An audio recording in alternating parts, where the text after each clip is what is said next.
Yeah. So మనకు plant ఫ్యాక్టర్స్లో ఒక point ఉంది ఇక్కడ, ఇంటర్నల్ కార్బన్ డైఆక్సైడ్ కాన్సన్ట్రేషన్ అని చెప్పేసి. తర్వాత ఎక్స్టర్నల్ ఫ్యాక్టర్లో కూడా కార్బన్ డైఆక్సైడ్ కాన్సన్ట్రేషన్ ఉంది. ఈ రెండు పాయింట్ ఎలా ఎక్స్ప్లెయిన్ చేయాలంటే, ఒకటి ఫస్ట్ ఎక్స్టర్నల్ ఫ్యాక్టర్ తీసుకుందాం. ఎక్స్టర్నల్ ఫ్యాక్టర్గా కార్బన్ డైఆక్సైడ్ కాన్సన్ట్రేషన్ని ఎలా ఎక్స్ప్లెయిన్ చేయాలంటే, ఫర్ ఎగ్జాంపుల్ మనకు ఒక చెట్టు ఉంది. చెట్టు అనేది బాగా టెంపరేచర్ ఉండే ప్రాంతాల్లో పెరిగిందనుకో అంటే టెంపరేచర్ ఎక్కువైతుందంటే దాని అర్థం ఏంటి, అక్కడ వాటర్ తక్కువ ఉన్నాయి, వాటర్ స్ట్రెస్ కండిషన్స్ అని చెప్పేసి మనకు అర్థమవుతుంటుంది కదా.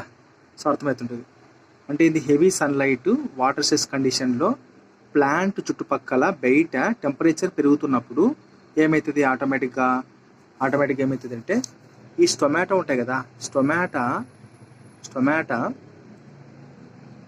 ఏమైతే ట్రాన్స్పిరేషన్ జరుగుతుంటుంది.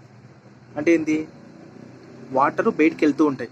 సో వాటర్ అనేది స్టొమాటో నుంచి బయటికి పోవడమే కాదు, స్టొమాటో నుంచి మనం చదువుకున్నాము కార్బన్ డైఆక్సైడ్ లోపలికి పోవడము, ఆక్సిజన్ అనేది బయటికి రావడం అనేది జరుగుతూ ఉంటుంది. అంటే ఇది జరుగుతుంది, ఈ రెండు జరుగుతూనే ఉంటాయి, రైట్.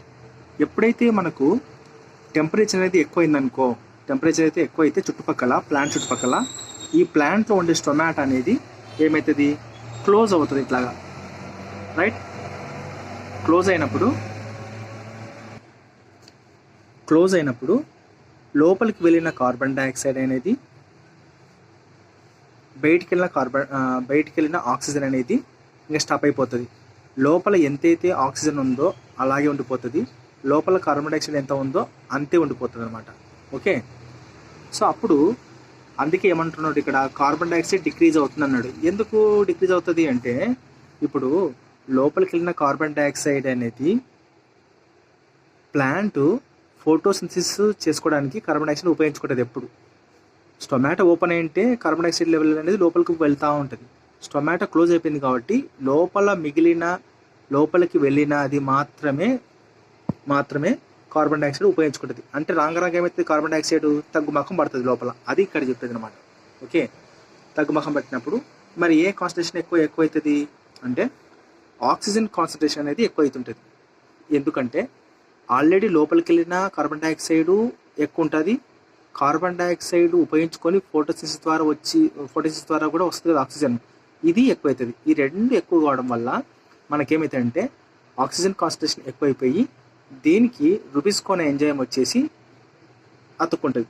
సో అతుక్కున్నప్పుడు మనకు కెల్విన్ సైకిల్లోకి ఎంటర్ కాకోకుండా ఇంకో సైకిల్లోకి ఎంటర్ అవుతుంది అనమాట.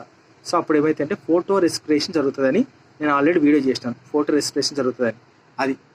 సో అట్లా చెట్టు బయట ఉండే ఎక్స్టర్నల్ ఫ్యాక్టర్గా కార్బన్ డైఆక్సైడ్ కాన్సన్ట్రేషన్ అనేది ఎక్స్టర్నల్ ఫ్యాక్టర్గా పనిచేస్తుంది, అది చెప్తున్నాను అనమాట అక్కడ. Okay, very very important. మళ్ళీ ఇదే కార్బన్ డైఆక్సైడ్ కాన్సన్ట్రేషను ఇంటర్నల్ ఫ్యాక్టర్గా ఎలా యాక్ట్ చేస్తుందో చెప్తున్నాడు.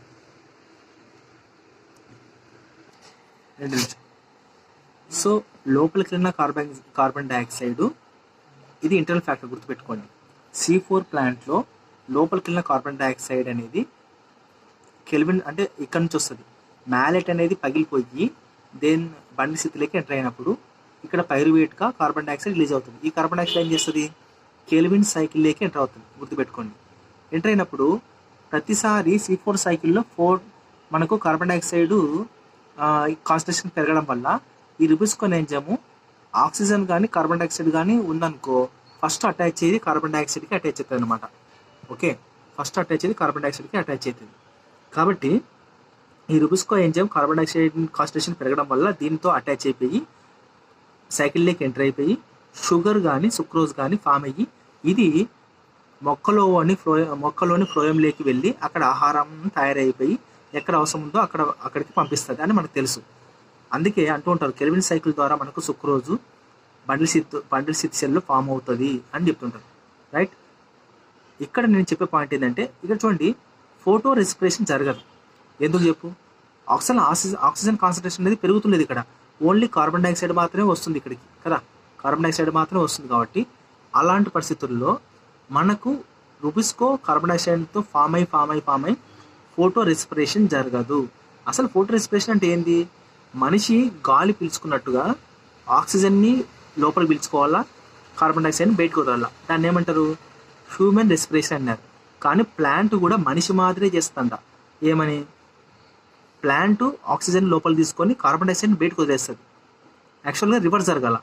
మనిషి మాత్రం ప్లాంట్ చేస్తుంది కాబట్టి అది C3 సైకిల్లో చూపిస్తుంది. ఎక్కడ C3 సైకిల్? చూడండి, C3 సైకిల్లో జరుగుతుంది. ఓకే, C4 సైకిల్లో జరగదు. సో C3 సైకిల్లో ఆ విధంగా జరిగితే ఫోటో రెస్పిరేషన్ అంటారు.